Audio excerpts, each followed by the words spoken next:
You're listening to the No Bullshit Vegan Podcast, episode 209. Jonathan Balcombe, author of the New York Times bestseller What a Fish Knows, joins me to discuss animal sentience and fish sentience in particular.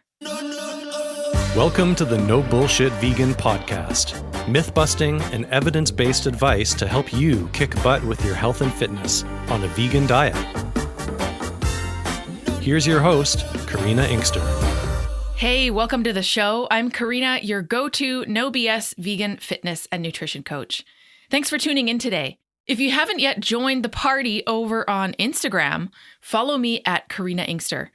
I've had some fantastic chats with new followers recently about vegan recipes and fitness and cats, obviously. I post strength training tips, meal prep videos, thoughts on the current state of the fitness industry, and random things that may be of interest, like chin-ups in my disco gym or screenshots of ridiculous Reddit debates I get into about veganism. Let's connect on Instagram. I'm at Karina Inkster. My guest today is Jonathan Balcombe. He was born in England, raised in New Zealand and Canada, and lived and worked in the United States from 1987 to 2018.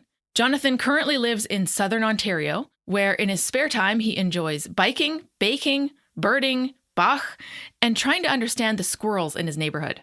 He's a biologist with a PhD in ethology, the study of animal behavior.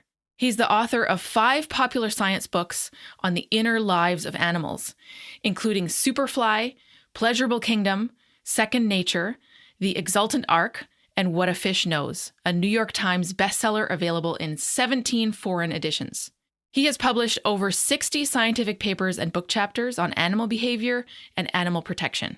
Formerly department chair for animal studies with the Humane Society University and director of animal sentience with the Humane Society Institute for Science and Policy, Jonathan works as an independent author and performs editing services for aspiring and established authors. He has also served as an associate editor for the journal Animal Sentience, and he taught a course in animal sentience for the Viridis Graduate Institute.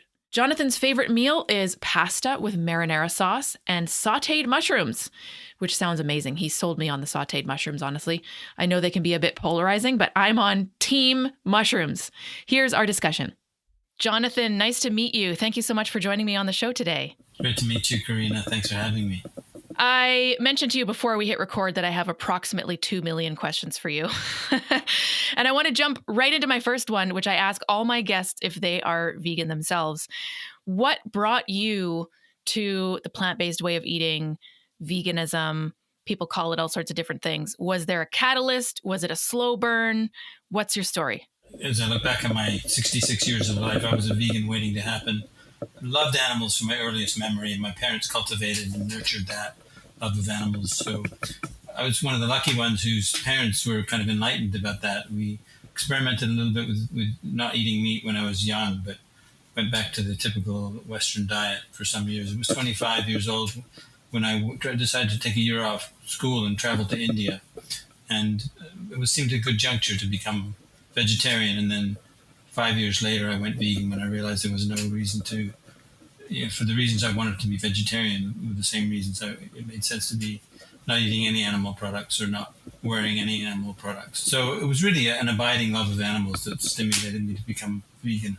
That's very similar to my own story. I went vegetarian entirely for ethical reasons, but it took me 5 years to realize that I was not fully living those reasons by being vegetarian. I was still supporting the veal industry by drinking milk, and I was still supporting the chicken meat industry by eating eggs. So it took a while, and then I went vegan almost 23 years ago. How about you? How long has it been for you? 36 years. Wow, that's amazing. Well, I'm older. So Not quite, but almost as long as I've been around, you've been vegan. That's pretty impressive. Way before people probably even knew what it was. You'll be saying that to young people one day. Yeah, for sure. That's amazing. So you're a biologist. You have a PhD in? Ethology, which pretty much always needs explaining. It's the study of animal behavior.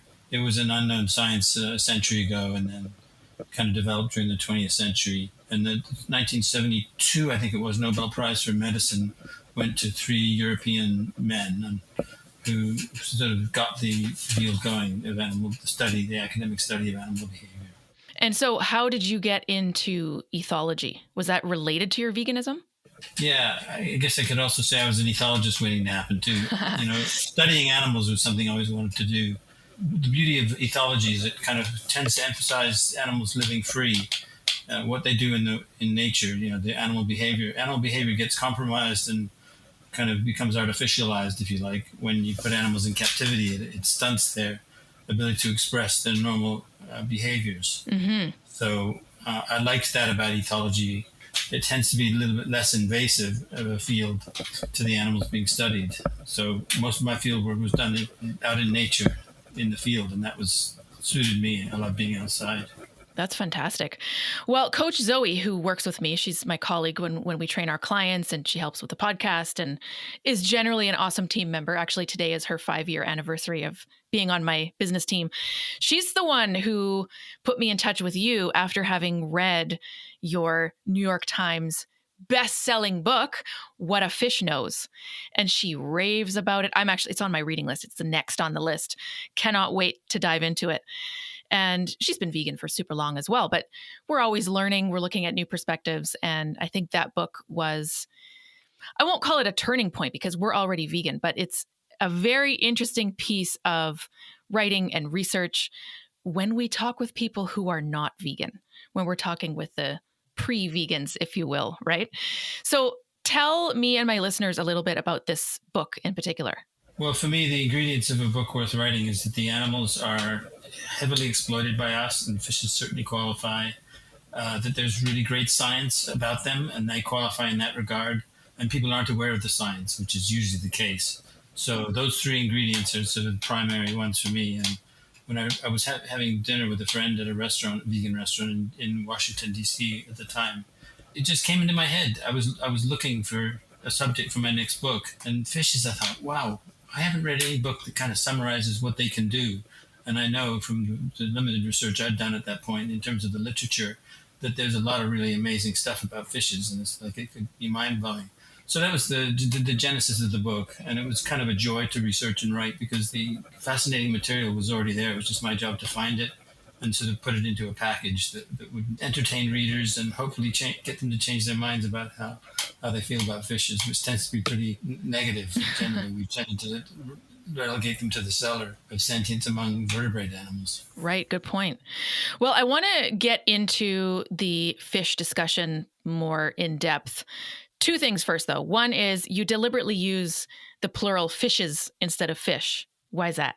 Well, they're all individuals. And even though we may have terms like bison and salmon that are kind of meant to be collective terms and we use a sort of a singular, I wanted to emphasize in my book that we're talking about individuals here. And often when describing studies, we were literally referring to individuals, or especially anecdotes. I've learned as a popular science writer that stories are important to tell in addition to the science.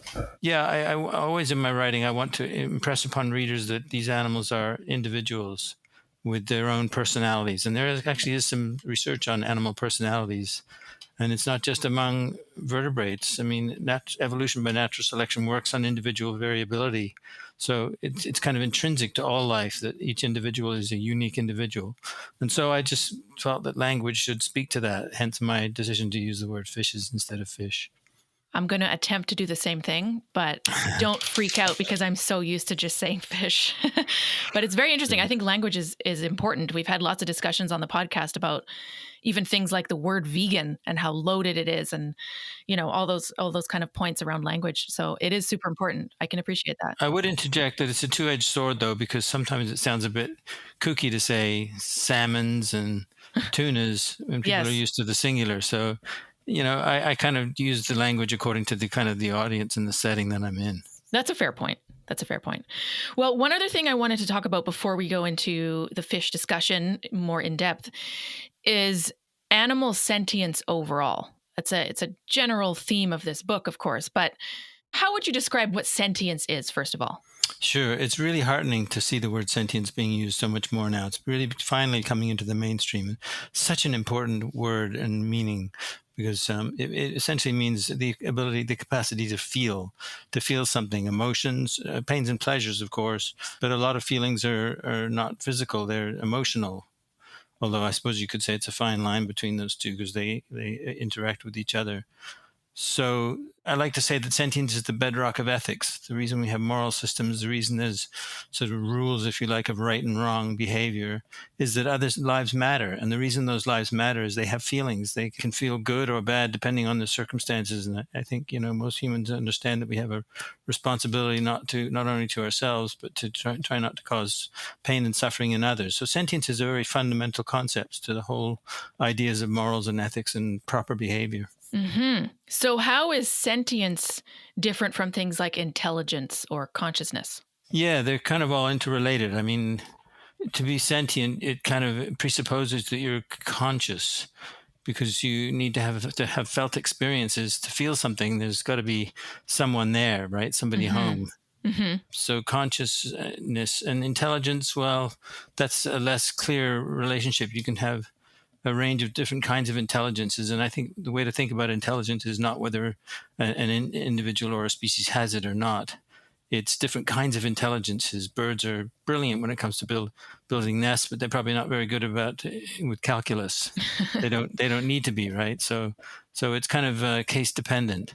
And it does relate to sentience in the sense that to be intelligent, you have to have a conscious mind. Mm-hmm. So it's back to that conscious criterion, really. So sentience is very broad, and that's an exciting thing in science these days. Is the scope of sentience in terms of what species have it is expanding all the time. It's not really controversial anymore that vertebrates are sentient, but the idea that invertebrates, animals without backbones, is a relatively new idea, and there's continually emerging evidence from creatures like octopuses and insects, crustaceans, studies of crabs and crayfish and the like. So the scope of sentience may be extremely broad and much broader than we thought. Well, a couple of thoughts here. I was just talking with my husband yesterday about how a lot of discussions around sentience and veganism assume that we have a pretty broad understanding of different species and, how they've been studied. I spoke with someone on the podcast maybe 2 years ago, 2.5, something like that, who didn't know that chickens can play tricks on each other and do basic math. And, I feel like there's a level of education or information that we need in order to have conversations around animal sentience. And I'm just interested in your take on sentience as it relates to veganism. Yeah, it's fundamental, I think, to most of us who are vegans because sentience, the most relevant sentient capacity here is the capacity to feel pain and to suffer. Mm-hmm. And it's manifestly obvious that the animals we raise to slaughter and often raise most of the time in horribly confined, crowded conditions, squalid conditions where they don't have any opportunity to exercise normal behaviors. It's a lousy existence, and slaughter is no better. Mm-hmm. So the fact that they're sentient is why those things are bad. And that's the motivation to not eat them, because when we eat them, we pay the companies who, whatever they did to get the animal there in the supermarket and on our plate, eventually, we're paying them to do it again. And I don't want to do that. You don't want to do that. Don't want to fund those industries, the most violent and land consumptive industries in the world. That's my personal motivation. So it's all based on the fact that these animals are sentient, manifestly so. Yeah, I've heard some arguments. I mean, that's why I'm vegan also. It's not for health reasons. I mean, there's bonuses that show up like, oh, actually it is pretty effective as a climate action, but it comes down to ethics. But I've heard some talk around levels of sentience and people using that as a kind of litmus test for what animals they're comfortable eating and what animals they're not comfortable eating. Like, oh, well, pigs feel pain when their babies are taken away from them, and same with cows. But yeah, I don't know about chickens. I don't think they feel that much pain, so I'm okay eating chicken. And again, I think it comes down to not actually having the research and not knowing. How can we know the experience of these animals? Yeah, the fact that we can eat very well and healthily and pleasurably without harming animals at all it's kind of makes it a little bit of a canard. There's not really any point in even discussing how sentient animals. It's interesting academically, of course, and maybe ethically in other domains. But the fact that I can go to a supermarket today and I can even eat meat, quote unquote, that's not from an animal, and that's an exciting kind of new realm of food availability, plant-based and lab-grown meat, if one wants to. But degrees of sentient. Who are we to say? How do we tell? It's not easy, and in fact, it's not even possible, in the sense that personal experiences, things like pains and pleasures, emotions, are ultimately private, even yours and mine. Even though we can report verbally how we're feeling, and that's very helpful between humans, and probably chickens can read the emotions and feelings of other chickens better than we can. But the fact is, what's going on in here for them, like us, is ultimately completely private, not just within species, but within individuals. So very hard to know what kind of sentient experience is for others. But we can observe, we can measure things, we can get a pretty good idea that partly based on knowing how we feel in similar circumstances. If we're overheated, or we're terribly stressed or afraid, or we've cut ourselves, we can look at how animals move away from those things and may vocalize, and all the things that they do are ultimately kind of very similar to what we do in most cases, although stoicism, hiding your pain, is often adapted to animals, so they can be very stoic, and we need to be mindful of that too. But it doesn't take it's not rocket science to have a good clue as to what's causing pain and suffering for an animal. Well, you make an excellent point that we, as in the folks pretty much in all of North America who have the capacity and the privilege to make nutrition decisions for ourselves, we don't need to eat animals. We don't need to eat animal products. We can have a perfectly amazing, healthful, etc., completely plant-based diet. So it's a good point. Why do we even need to have that conversation in the first place? Yeah. Well, the fact is, most people do eat animals still, and it's a very troubling aspect of the human condition for those of us who are vegan. And it needs to be discussed, right? Because the reality is, we're not living in a perfect world. We're not even close. That's true. Well, I want to talk about fish sentience, because I feel like folks just assume that fish aren't sentient at all, or that they don't feel pain, that it's okay to eat them because they're potentially not contained into tiny little crates. And you've said in your book and elsewhere that fishes are sentient.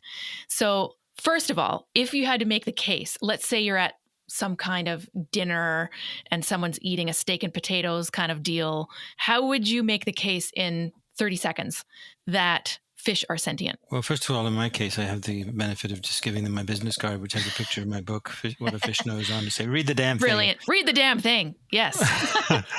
But if I were stuck in an elevator and I don't have that book, I would just say that they have the same nervous systems we do, that they have the same sensory systems, and science bears this out. There's good science on it. You can look at the science if you like, and science is rigorous, and it shows things that are probably true. So, don't believe in the stories fishermen may tell you. Look at the science and see what the science says. And I'm a PhD biologist, and I've done that research into what's been researched. And the science very clearly shows that fishes are full members of the vertebrate groups. They belong wholly. They're not sort of somehow lesser. In fact, they've been evolving for many times longer than mammals have been evolving on Earth. So they've had more time to become sophisticated. And just read my book, damn it, and you'll see how amazing they are. And by the way, read Jonathan's book, damn it. And we are going to have a link in our show notes directly to the book. So just saying. Yes. So what was surprising for you? I mean, you've done all sorts of research. You have a PhD, absolute highest level of education.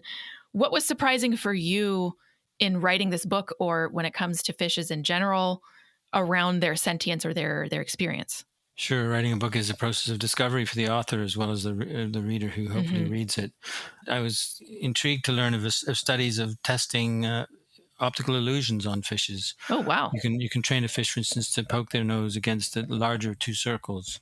You give them a food reward when they do it right, and you don't give them the reward when they do it wrong. So they quickly learn that. They're smart creatures. They can learn. And then you present them with the Ebbinghaus illusion, which is two dots, usually orange dots, surrounded by blue dots of different sizes. the one dot is surrounded by large blue dots, the other is surrounded by small blue dots, and the one surrounded by small looks larger than the other orange dot. It's a very powerful illusion. Mm-hmm. And if you presented that to a robot, the robot would have no difficulty in knowing, quote unquote, the difference, knowing that they're the same size. There's no difference, because it would just do sort of an automatic calculation. But a fish is not a robot. A fish is a product of evolution, and with soft tissues and brains and opinions, if you like. And a fish in that situation, when presenting with the Ebbinghaus illusion, will go up and poke whichever of the two orange dots is surrounded by smaller ones, because it looks bigger. So they fall, quote unquote, for the same illusions that we do. And that there are other illusions they've been tested on. And it says, I think, something a lot about a fish. It shows that they have beliefs, and those beliefs are fallible. Just like our beliefs can often be fallible. They can be fooled, and that makes them so human-like in a way. So that was one group of studies that I thought was really fun to report on. Another one was quite different study. Researchers from the University of Lisbon went to the Great Barrier Reef, and they caught, I think it was 32 striated surgeonfishes. These are pretty reef fishes. And they took them into captivity for a couple of weeks, and during that time, they were stressed at some point by being put into a bucket of shallow water. Now, fish is already very stressed being caught. Mm-hmm. And you can measure stress by taking a blood sample from a vein. They use typically the caudal vein, the tail vein, and you can just see how much corticosteroid is in that, or cortisol, the so-called stress hormone.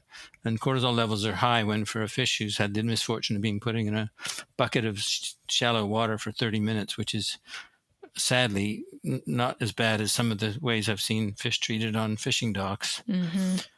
And then they gave them an opportunity to relieve their stress by being stroked by a very realistic model of a cleaner fish. And that's a whole other story. Cleaner wrasses actually use caresses on their so-called clients on reefs when they're cleaning them for various reasons. It's kind of Machiavellian.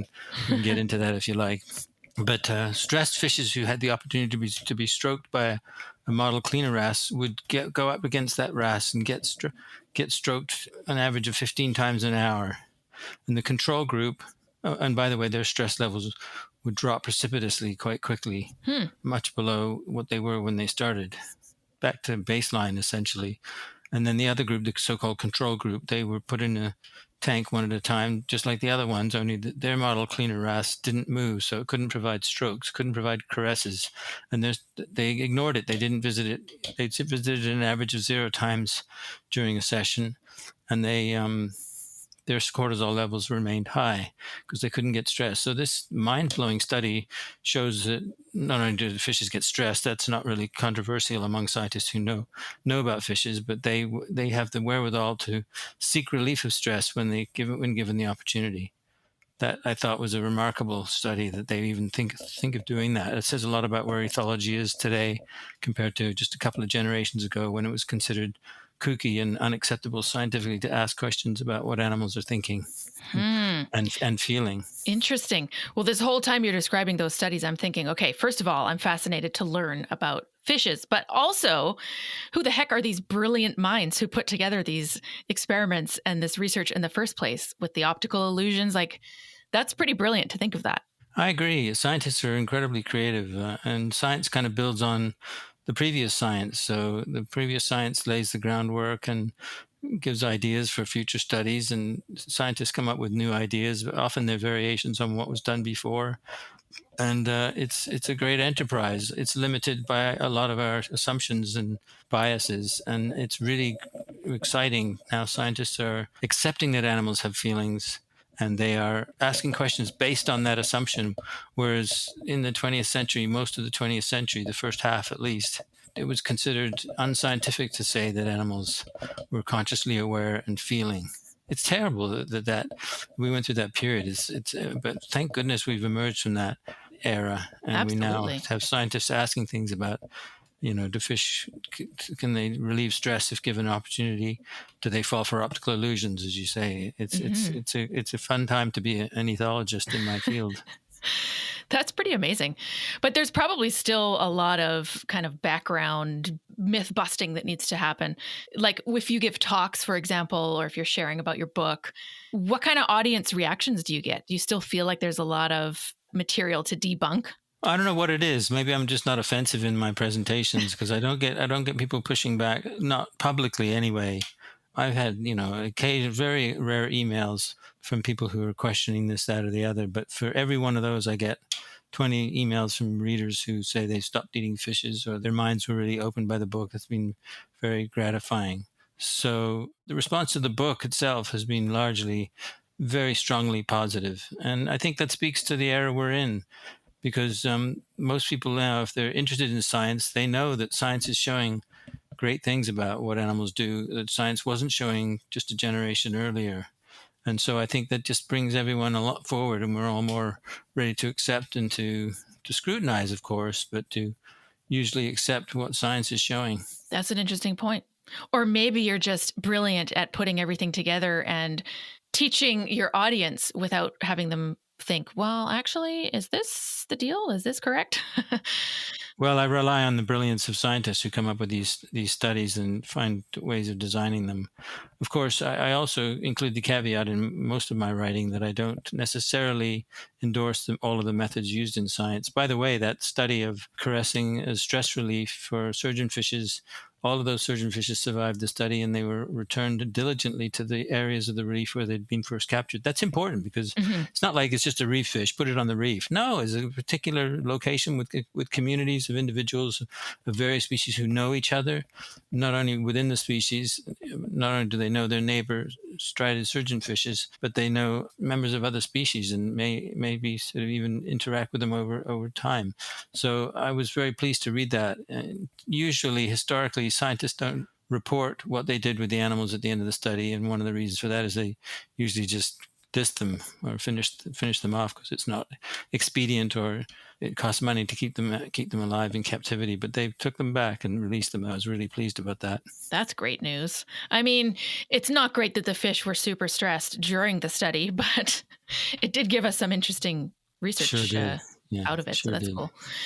So your book, I know you're thinking about this and you do mention it in your book, but I'm interested in the balance here between risking anthropomorphizing fishes and not really describing their lived experience properly. So how do you work around this potential anthropomorphism issue? Yeah, I guess there's always that risk of seeming like you're putting human capacities into the fish.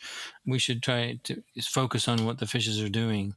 So, just for clarification for any listener who doesn't know what anthropomorphism is, it's attributing human qualities to a non-human, which is not intrinsically bad. It's nothing wrong with that. But a classic case would be to look at the bottlenose dolphin and see the smiling mouth, which is fixed on that particular animal, and say that they're always happy and playful. And of course, we know that's not the case. But if you look at the behavior at any given time and consider the context that the behavior is in, be it captive or free living, then you've got a better substrate on which to make some guesses as to how the animal may be feeling. So as a colleague of mine, Gordon Burkhart, would say, be critically anthropomorphic. Know about the animal's behavior and biology before you go making assumptions about how they're feeling. But it does get back into that whole issue of the privacy of feeling and the challenges that presents. And again, we can certainly shine light on that, be it studies of optical illusions or stress relief in fishes. Mm-hmm. That's interesting because I think my concept of anthropomorphism is more like, oh, you shouldn't do that. It's kind of seen as something that we're supposed to avoid. But I don't know if we can. It's kind of like the concept of speciesism, which is a whole other conversation, of course. I mean, I think it's built in. We're humans. Our brains have evolved to see other human emotions and to recognize face patterns and things. Yes, we're anthropoid apes, so anthropomorphism is a natural part of what we are. We can't avoid it. Mm-hmm. But we can at least be aware of it and try and put ideas and thoughts and findings through that filter and then see what comes out the other side and interpret as best we can. But that's right. We're inescapably human. Mm-hmm. I can't make myself into a dog. I can't think like a dog. I can think I'm thinking like a dog, but I don't know if I'm actually thinking like a dog. Right. Sometimes I'm not sure. I want to think like a dog. But I don't. I'll pass. You get the message. Yeah. Absolutely. I prefer to get someone's name than find out what they smell like. Exactly. So let's talk about how all of this factors into industrial fishing. I don't really hear about animal protection policy, fish welfare. It's not really talked about even in the vegan world. So where do these conversations come in if we're talking about fishing, commercial fishing, aquaculture? Where does this all fit in? It is starting to happen. There are a growing number of fish welfare groups, the Fish Welfare Initiative, for instance, which is working to try to, it's not so much an animal rights initiative as it is more of a welfare, as the name implies. Right. But there's so much exploitation, so much suffering in the fish world, be it aquaculture or commercial fishing, that we have to look at the realistic. I mean, we need abolitionists working to end these trades ultimately, but while it's happening, I do think it's important for groups to work to improve the welfare conditions, which is what that organization, for instance, does. But there's a number of organizations that are now including fishes in their bailiwick of what their campaigns are and what they're addressing. And that's very important because, my God, the conditions under which fishes die and the numbers are astronomical. There one published estimate of well over a trillion individual fishes a year are killed for human consumption. And that doesn't necessarily mean eating them directly. It can mean processing them into food for fishes in aquaculture operations, which is a lot of tens, if not hundreds of billions of fishes are used for that. Pet feed or companion animal feed, if you prefer, food for chickens and pigs in factory farm. And we know there's a lot of those are raised and slaughtered every year in North America and worldwide. So we're talking very astronomical numbers of individuals, and typically fishes caught are measured in weight, hundreds of millions of tons. But it's so easy to forget they're all individuals, right? Back to that personality individual thing we mentioned earlier. They are all unique individuals, and they're all sentient. So these things are important to discuss, be aware of, and try to address and try to change. Absolutely. And I like your point that we do need abolitionists to completely change the system. But I think having organizations that are working within the current system are also useful. Yeah, I think we need the whole spectrum. Strength and diversity, a movement for change is not going to be very strong if everybody's got exactly the same approach and strategy. We need a variety of those. Very true. So on a smaller level, not industrial fishing, but recreational angling, let's call it. You're criticizing that, of course, based on fish's capacity to feel pain and to suffer. How do you engage with folks who have, the cultural or personal tradition of fishing, and that's just one of the things they do, and they probably don't think about it that much? Yeah, I try not to be, holier than thou. I mean, I'm a human too. I'm fallible, and I fished for a short time when I was young. I never really took to it. I was, when you're concerned about the worm, you're going to be concerned about the fish as well. Good point. I was concerned about both. So too sensitive to that for me. I could see that. But, my brother fishes and loves to fish, and I can see how it's appealing. But, to have a peaceful morning on a lake, you don't have to be hauling animals out of the depths, wild animals, and maiming them or causing them to suffer.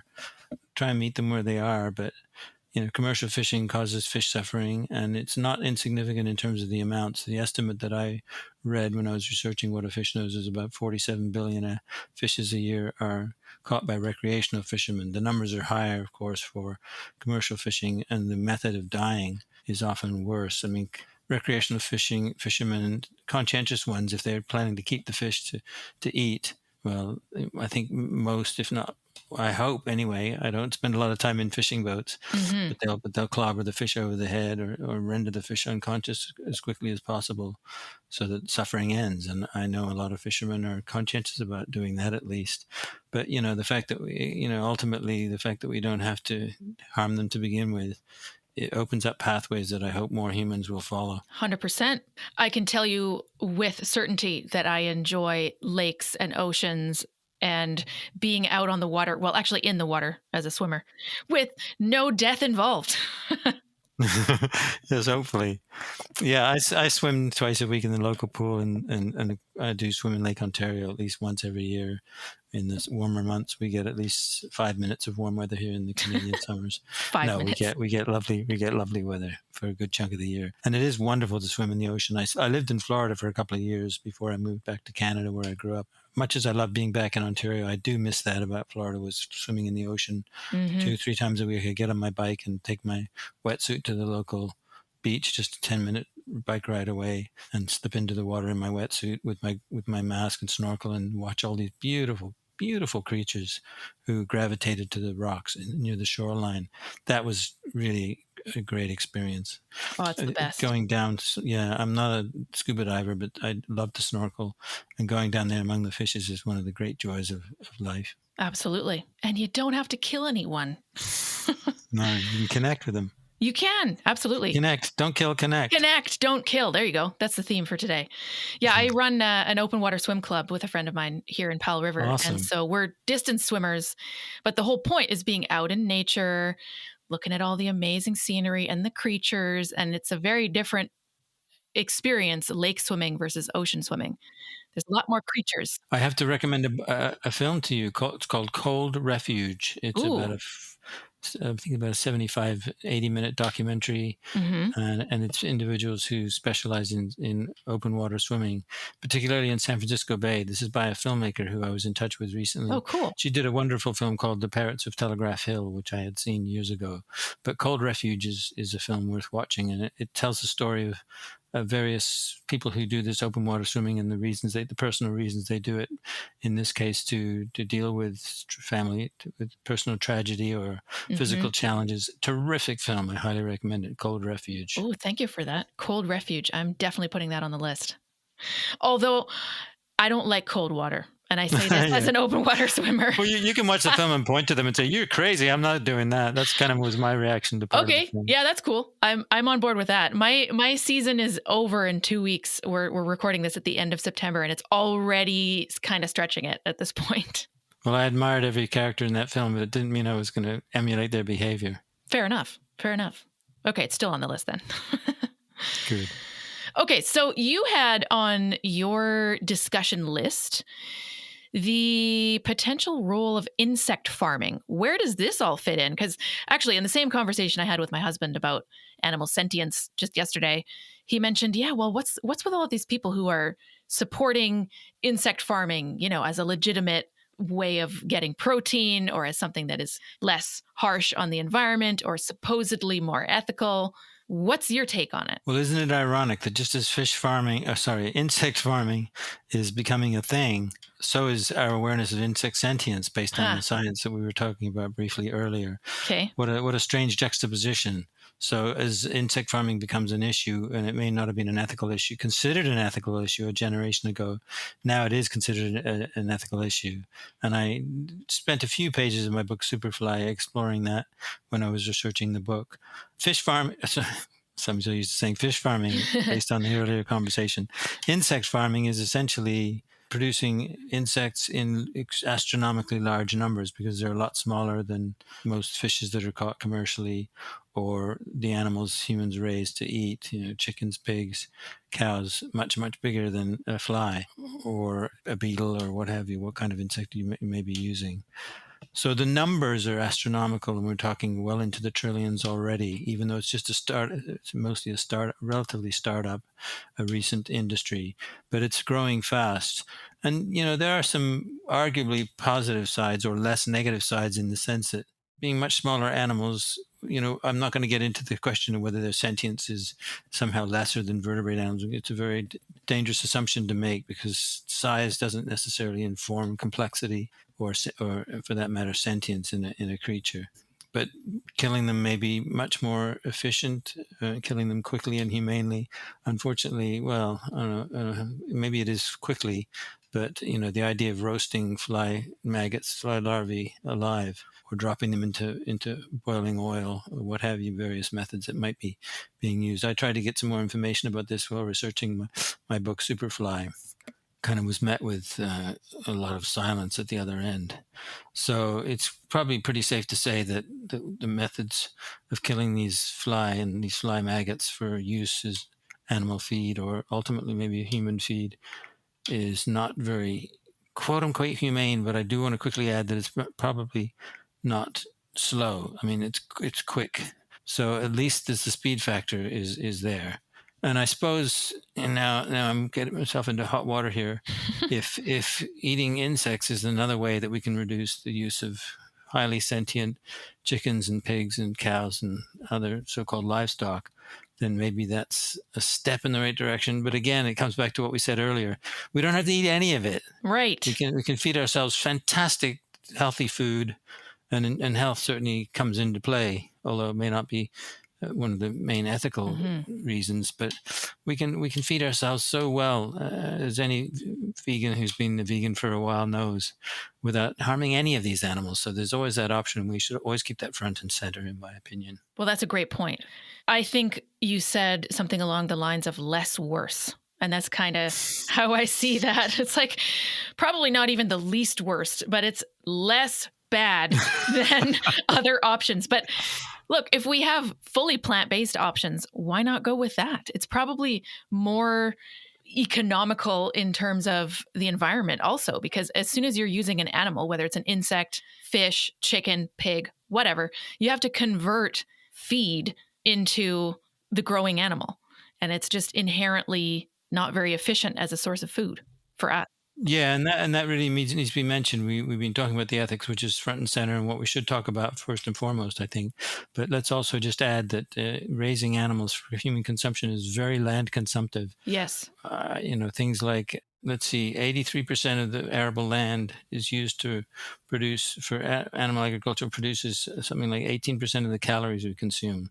So that's kind of one measure of its inefficiency. Translating protein from plants to animals is very costly, and you lose a lot of protein along the way as you go up a food chain. So if we're eating animals, we're kind of like the eagles of the world, and ecology can't sustain nearly as many of us than if we eat plants directly. So there is the landmass issue. I just want to also throw out some numbers that I found quite alarming and find quite alarming that were presented in an article published in 2018 in the Proceedings of the National Academy of Science, which is a very prestigious journal. And they measured biomass of vertebrates, land vertebrates. So we're not talking about fishes now, not talking about marine ecosystems, just on land. Whether you look at it as just mammals, terrestrial mammals, or terrestrial vertebrates, all the reptiles, amphibians, birds, and mammals combined, 36% of the biomass on Earth today is humans, 60% is quote-unquote livestock. You do your math, is 4% left. That's wild animals, just 4% Wow. of terrestrial biomass today. The total biomass, essentially dry weight, they used it as carbon in this study, was their method. Gigatons of carbon. All of the wild birds in the world are 1/3 the amount of carbon biomass as is the chicken population or the poultry population. So much of just says, what it says is so much of the life living today is there because we want to eat them. Mm-hmm. So the human presence is a huge negative impact, both because of our own biomass and our own presence. And of course, we're very adept at changing habitats into livable habitats, things that we like. So of course, animals are losing out on their land.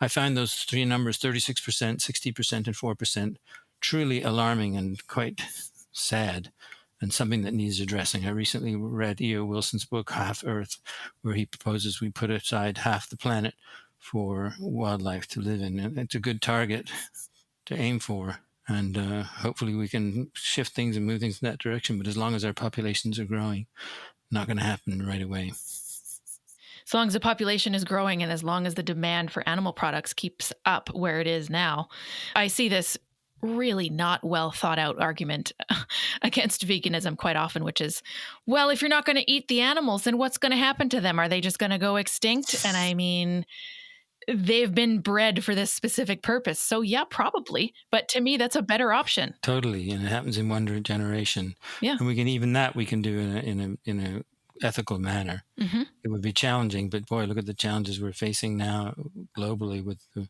huge animal agriculture machine that we're having to live with at the moment. Exactly. Yeah.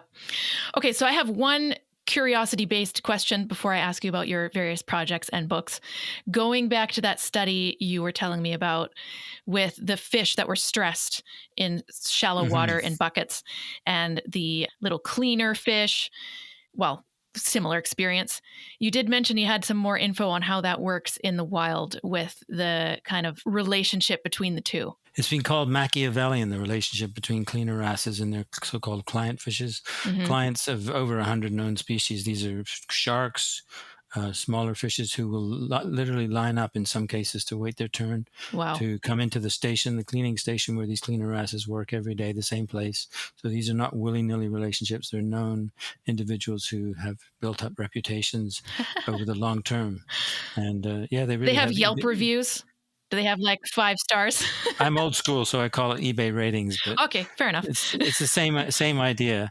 It really is Machiavellian, and a scientist who's a world expert on this, he described it as Machiavellian because if everything's going well, the cleaner wrasses are nipping little bits of parasites and algae and what have you from the skin of the clients. The clients will open their mouths and their gills, and the little cleaners will go in and out with impunity. It's not a good idea to eat your business partner, so the clients don't never eat the cleaners, but they can get pissed off at them if the cleaners do mucus nipping, which is where they take a little mote of that slimy layer on the outside, which is quite nutritious. Mm-hmm. That can cause a client to jolt, which sends a message to other fishes in the queue that maybe these guys aren't doing a great job today. Maybe we shouldn't stay in this queue and we'll go to some other cleaners. And the cleaners make a living off of this, right? This is how they get their food. So it's serious business for them. So what do? If they miffed a client, they resort to caresses. Hence the connection with the earlier study we described about stress surgeon fishes. They caress them. They will flutter their pectoral fins against their skin. And that causes, as we know from that study, causes stress relief and calms them down, mollifies the client, presumably, who then may rejoin the interaction. So it's Machiavellian. There's good behavior and not so good behavior. And studies show that if there's more clients in the queue, a team of cleaner wrasses are more likely to do a good job, presumably because there's more of a reputation at stake if more fishes are watching. So it just shows how complex. Maybe we shouldn't be surprised that these little tiny cleaner fishes pass studies and tests of what's called mirror self-recognition, which is considered a pretty robust measure of self-awareness in an animal. So used to be, great apes, elephants, dolphins. Now we have dogs, pigs, rats, and fishes, and even flies joining the list of animals that pass them. So not flies, ants in one case, a very interesting study of ants that seem to recognize themselves in a mirror. So back to, the exciting science that's being done today and how it's causing us to rethink assumptions we had before about animal sentience and, of course, the ethical implications for those animals and our interactions with them. That is the most interesting thing I have heard about animals probably all month. And I just looked it up. There's various types, of course, but what came up was the blue streak cleaner wrasse. And for people who have no idea what we're talking about, it's WRASSE. Yes. Cleaner wrasse, not cleaner ass. They can be little cleaner assholes if they're not. Right? Little cleaner assholes. But for the most part, I think they're doing a good job out there. Right. And the blue streak is actually, I can't tell how small it is, but it looks beautiful. Yeah, they're pretty small fish. I was snorkeling in Hawaii, and the cleaner wrasses there are more yellow. Gorgeous little creatures. They have some blue, if I recall correctly, but they're mostly yellow. And if I was a client, I would just want to go up to them just to be close to those beautiful colors. Maybe that's partly what draws them in. I don't know. Oh, that's a good point. So let's talk about all your various projects. You have a newsletter, you've got your books, there's a new manuscript, which is very exciting. Tell us about your newsletter first. It goes out bi-monthly. I'm a lazy bum in a way because I used to put it out monthly, and now I put it out bi-monthly, every 2 months, 6 times a year, for those wanting to do the math. And it's essentially a summary of just what I'm up to, any media interviews that I've done during the month, like this one. So it's a way to promote other people who are spreading good gospel, interesting scientific discoveries during the previous 2 months. It used to be specific to fishes, but now it's anything that's engaging and enlightening. And there's quite a lot of that going on. Books I've read, books that I recommend, a joke, a video, just a mishmash. Not lengthy, of course. People are busy, and you hope they'll open it and take a look. So that goes out every other month. I'm going to sign up for it right now. Great. It's called the Noble Beings Bulletin, which is a nice lead into my next book. If you want me to mention that. Yes, please do. That's exciting. Leading the host. Noble Life from Cooperation to Joy in the Wild is my working title for a book that's under contract, so it will be published hopefully on or before early 2027. And it's essentially an exploration of the positive sides of life in the wild. We often get the impression that it's nature red in tooth and claw, predator, prey, competitive, and I take documentary filmmakers, nature filmmakers to task a little bit for that. And of course, there's exceptions to that, a lot of exceptions, but it's so often we talk about the violent side of life in the wild. So this book presents cooperative sides, the importance of joy and positive emotions, and how ubiquitous those phenomena are in the wild. They're not exceptions, they're more the rule. Animals are interdependent across the board. They depend on others for their livelihoods. So this book explores and celebrates that, and of course at the end it touches on the ethical implications vis-a-vis our relationship to other animals. Very interesting. So this is coming out in 2027 at some point? Hopefully by then at the latest, yeah. Got it. Yeah, I remember how it's been a while since I came out with my latest book. I think it was 2022, 2021. That's great. But it's a long process. Yes, you can relate. Yeah. Yeah, for sure. And so there is a book review tab on your website. Is there also a list of books and places where folks can order them? There is certainly a list of my books that can be ordered from my website. And as I say in the newsletter, I recommend other people's writings. A couple of books I would recommend right off the bat that I've just read recently. One is Lab Dog, which is by a friend of mine, Melanie Kaplan. It's just coming out in, I think, another 3 weeks or so. It's an exploration of the use of animals in research through the lens of her beautiful relationship with a rescued beagle rescued from a lab. And she's a vegan too, so she's got her heart in the right place. And then the other one is a book called The Omnivore's Deception by American philosopher John Sanbon-Matsu, which is superbly written and researched. I just finished it the other day, and I liked it so much that I want to mention it and recommend it to others. I would also. I interviewed him actually just recently. He was one of the terrific. The latest 5, something like that, podcast episodes. Yes, very amazing book. I would also recommend it. And also, of course, Coach Zoe's favorite book, which is yours, What a Fish Knows. Definitely check that out. And we will have show notes where folks can get all the links just in one place. So we'll put your newsletter and your books all in that place. Is there anything that we've missed? Is there anything you'd like to leave our listeners with? Just, wherever you are on the journey of your food choices, be making choices that are conscientious and thought out and hopefully compassionate. That's really where the rubber meets the road on our relationship with animals. So much comes down to our food choices, and they are indeed choices for the great majority of us. So please make good ones and ethical ones. Thank you. Thank you so much, Jonathan. Great to speak with you. Thanks for coming on the show. Real pleasure, Karina. Thanks so much. Jonathan, thank you again for taking the time to speak with me. I learned a lot from our conversation, and I'm sure our listeners did as well.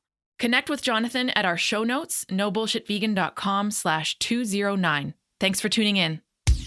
Thanks for listening to the No Bullshit Vegan podcast at nobullshitvegan.com.